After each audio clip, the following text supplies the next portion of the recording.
So do your kids and your spouse hate that you sell real estate? Let's talk about that today on this episode of DESTRY TV.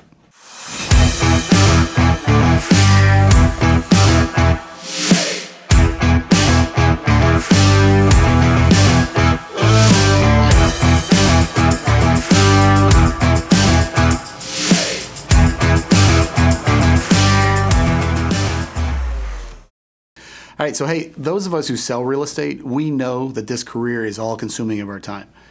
You know, we used to crack jokes about the agents that marketed themselves as that 24/7 availability realtor. Yet, with the internet and social media in our lives as they've become, we've all become that realtor now. We're all 24/7. And look, I'm not saying you shouldn't accommodate your clients' needs and, meet their schedules to the best of your ability. But I do want you to remember that the people who also have to make those concessions are your kids and your spouse. They're the ones who notice when you're gone all the time to appointments. They're the ones who notice when you're at home at 8:30 at night on your computer working down in your hovel of an office down in the basement. They're the ones who, see you take calls during meals and during other family gatherings. And no matter what anyone says, if you're walking around with a Bluetooth attached to your head and your kids are close to you, you're telling your kids you're ready to ignore them at a moment's notice.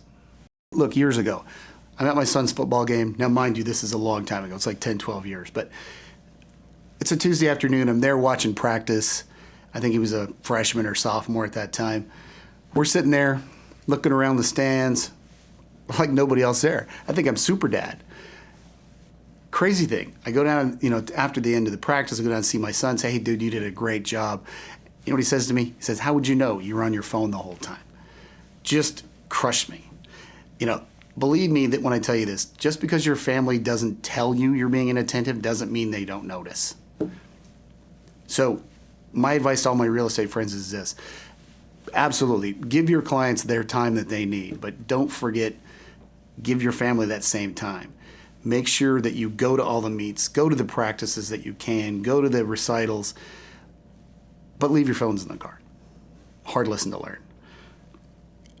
You never get that time back.